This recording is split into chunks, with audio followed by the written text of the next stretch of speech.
Sharada jewels వారి కొత్త brand Purvi light weight లో హెవీ డిజైన్ ఈ నవంబర్ 1 కుక్కట్పల్లిలో గ్రాండ్ ఓపెనింగ్ వివరాలకు సంప్రదించండి. అమ్మా నమస్తే. నమస్తే అమ్మా. అమ్మా చాలామంది మన సంస్కృతి సాంప్రదాయం ప్రకారం కొంతమంది ప్రతిరోజు అనునిత్యం పూజలో విష్ణు సహస్రనామాలని, లలితా సహస్రనామాలని, తర్వాత వారికి తోచినది ఏదో ఒక మంత్రాన్ని చదువుకోవటం ఒక అలవాటు. ఈరోజు మనం లలితా సహస్రనామం గురించి ఒకసారి మాట్లాడుకుందామమ్మా. ఇది చదవటం వల్ల కలిగే ప్రయోజనాలు ఏంటి? ఎవరైనా చదవచ్చా? ఏ విధంగా చదవాలి? మరీ ముఖ్యంగా అమ్మా, మీరు అడిగినటువంటిది చాలా లోతైన విషయం అడిగారు. లోతే కాదు, విస్తారం కూడా. ఎందుకంటే ఒక 4-5 దశాబ్దాల క్రితం దాకా, అంటే 40-50 ఏళ్ల క్రితం దాకా లలితా సహస్రనామం చదివేవాళ్ళు కాదు చాలామంది. చాలామంది చదివేవాళ్ళు కాదు అని చెప్తున్నారు. అదే చాలా కొద్ది మందే చదివేవాళ్ళు.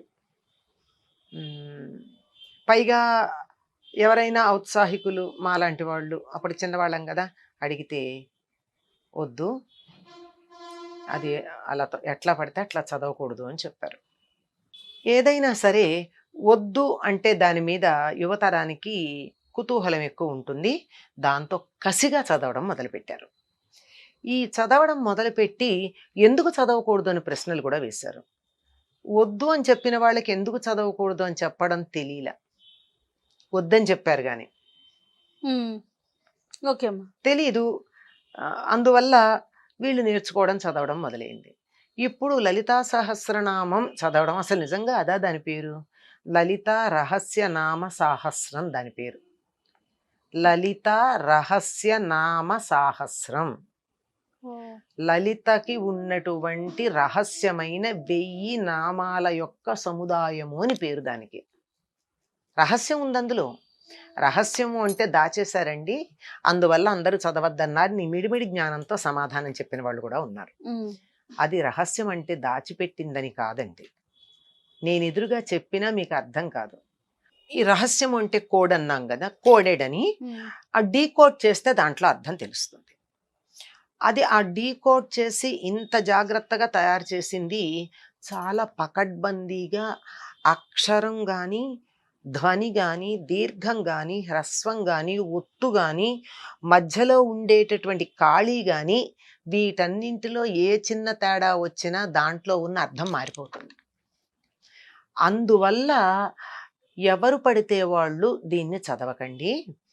ఎవరైనా తెలిసిన వాళ్ళు చెప్పింటే, ఐ రిపీట్, ఎవరైనా తెలిసిన వాళ్ళ చేత చెప్పించుకుని తప్పులు లేకుండా స్పష్టంగా ఉచ్చరించండి అని చెప్పడం కోసం ఇంత చెప్పడం అన్నది వాళ్ళకి ఐడియా లేక ఇప్పుడు వద్దులే, ఎవరు పడితే వాళ్ళు చదవకూడదు అని చెప్పారు. ఎవరైతే అమ్మవారి మీద పరిపూర్ణమైనటువంటి విశ్వాసం కలిగి ఉన్నారో, ఎవరైతే స్పష్టంగా ఉచ్చరించగలరో వాళ్ళందరూ లలితా రహస్యనామ సాహస్రం చదవచ్చు. ఇది చాలా శక్తివంతమైంది గనక ఇది చదివేటప్పుడు వచ్చేటటువంటి శక్తి తట్టుకోగలిగినటువంటి స్థితి ఉండాలి. ముందు బాగా వేడిగా ఉన్నటువంటి టీ మరుగుతున్నది, పేపర్ గ్లాసులో ఒకసారి పోస్తే పర్వాలేదు కానీ ఒకసారి తాగాక రెండోసారి కూడా అందులో వేడి టీ పోయండి, ఏమవుతుంది ఆ గ్లాసు? పాత్రత లేదు, పాత్ర. దీన్ని తట్టుకోగలిగిన శారీరక మానసిక స్థితి ఉండేటట్టుగా తయారవ్వాలి. దానికి కావలసింది బాహ్య ఆంతర శుచి కావాలి. బాహ్య శుచి అంటే వాతావరణం శుభ్రంగా ఉంచుకోవడం, తన శరీరాన్ని శుభ్రంగా ఉంచుకోవడం, వీలైనంత వరకు మనస్సులో దురాలోచనలు లేకుండా ఉండడం. ఈ 3 లక్షణాలు, ఈ 3 రకాలైన శౌచాలు ఉండి అమ్మ మీద గనక పరిపూర్ణమైన విశ్వాసం ఉండి ఆర్తి ఉంటే లలితా రహస్యనామ సహస్రాన్ని చదవచ్చు. ఇది ప్రతిదీ కూడా ఒక్కొక్క నామానికి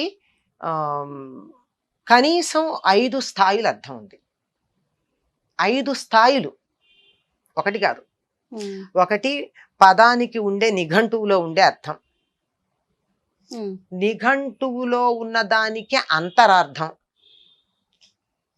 దాన్ని ఆలోచించటం వల్ల ఒక వ్యక్తిలో మేలు కలిగేటటువంటి అర్థం, అది కుటుంబ పరంగా ఎలా అన్వయం అవుతుందనే అర్థం, అది సమాజ పరంగా ఎలా సమన్వయం చేయాలనే అర్థం, అది పర్యావరణం, అంతరిక్షం వీటికి సంబంధించిన అర్థం. ఇవి కాక కొన్ని నామాలు ప్రత్యేకంగా ఒక ఆధునిక విజ్ఞాన శాస్త్ర సంబంధమైన విశేషాలు చెప్పేవి ఉన్నాయి.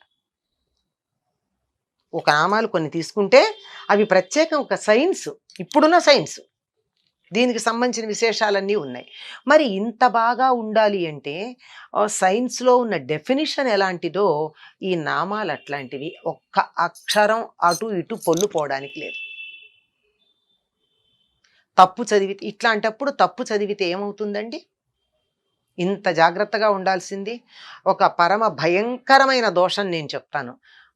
పరమ దారుణమైన భయంకరమైన పాపభూయిష్టమైన దోషం ఒకటి. అమ్మవారిని దుష్ట దూర, ఇంతవరకు బాగుంది. దురాచార శమని అని కలిపి చదవాలి. కలిపి చదవకుండా బాగుంది 4 అక్షరాల కల్లా మనం బ్రేక్ చేద్దాం, లయ బాగుంటుందని దుష్ట దూర దురాచార శమని దోషవర్జిత అని చదువుతారు. అమ్మవారు దురాచార? తప్పు కాదు, ఆవిడని తిట్టినట్టు కాదు. దురాచార శమని అని కలిపి చదవాలి, కానీ దురాచార శమని అని చదవకూడదు కదా. దురాచారం మనము చేస్తున్నాం.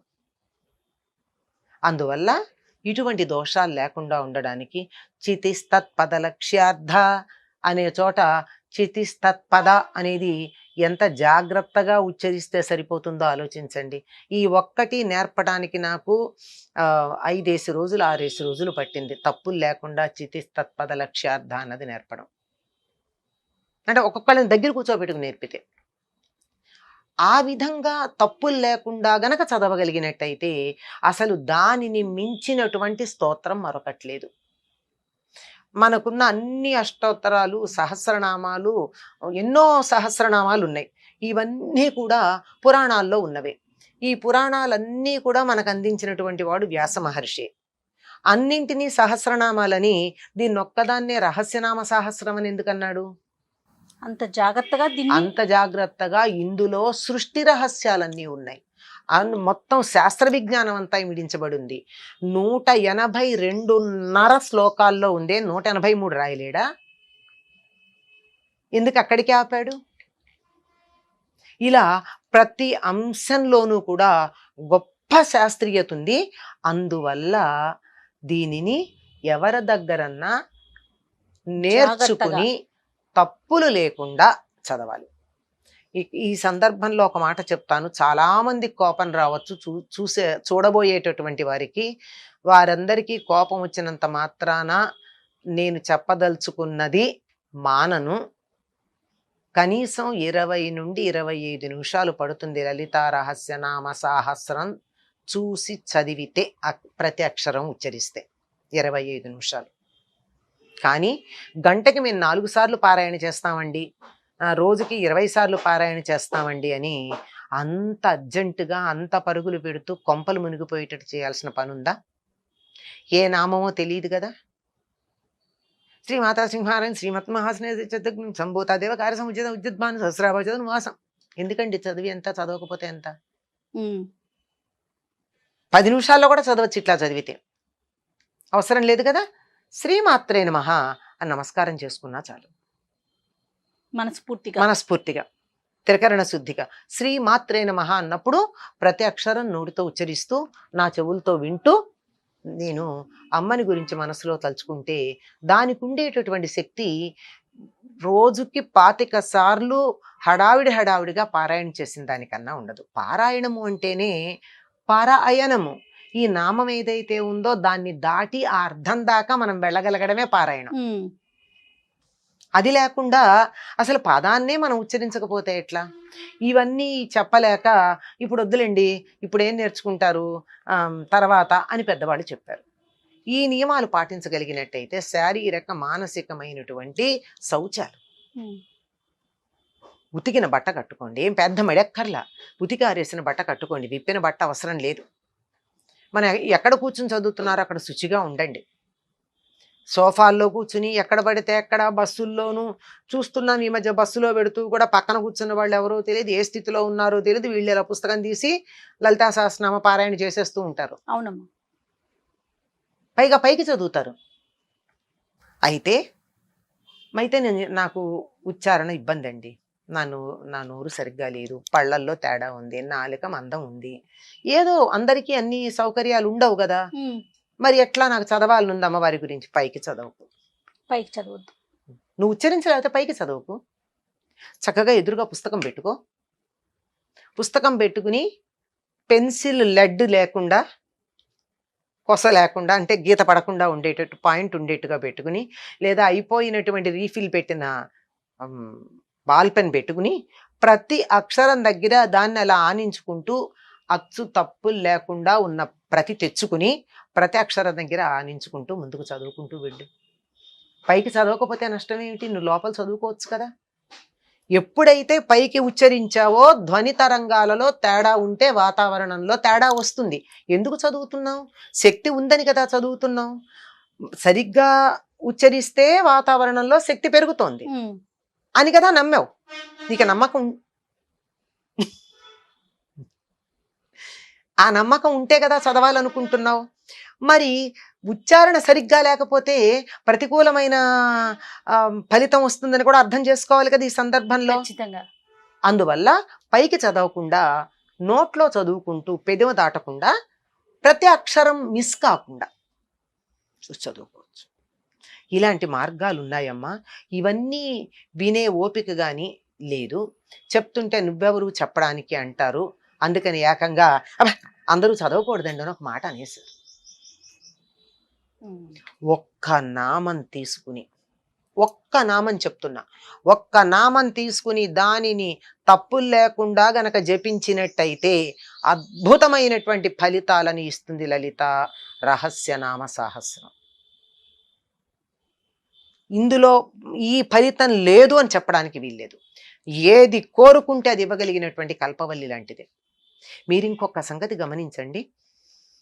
ఎవరింట్లో అయితే ఈ శ్రీ విద్య ఉపాసన ఉందో, ఎవరింట్లో అయితే లలితా రహస్యనామ సహస్ర పారాయణ జాగ్రత్తగా చేస్తారో వాళ్ళ ఇంట్లో అందరూ అందంగా ఉంటారు. మీరు గమనించండి. అమ్మవారు శ్రీమాత అన్న పదానికే మెజర్ చేసేదని అర్థం. కొలతలు బ్రహ్మాండమైన కొలతల్లో ఉంటారు. తల్లి తండ్రి అనాకారులు నల్లగానే ఉంటారు. పిల్లలు మాత్రం చాలా అద్భుతమైన సౌందర్యంతో ఉన్నటువంటి కుటుంబాలు మీకు కనపడతాయి. సందేహం ఏమీ లేదు. అక్కడి నుంచి మొదలు పెడితే తీరని కోరిక అన్నది లేదు. సుఖంగా సంతోషంగా ఆనందంగా ఉంటారు. భక్తి శ్రద్ధలతో చేస్తే అమ్మ జయ నన్ను అడిగింది, అమ్మ మీరు ఎన్నిసార్లు చదువుతారు లలిత అంటే, నేను 4 సార్లు చదువుతానని గొప్పలు చెప్పుకున్నా, లేదా నువ్వు వచ్చేటప్పటికి నేను 4 సార్లు చదువుతున్నట్టు నటించినా, ఆ స్పీడు నీ దగ్గర నేను పోజు కొట్టినా, ఎవరన్నా ఇలాంటివన్నీ చేస్తే మాత్రం అంతే ఉంటుంది ఫలితం. యద్భావం తద్భవతి.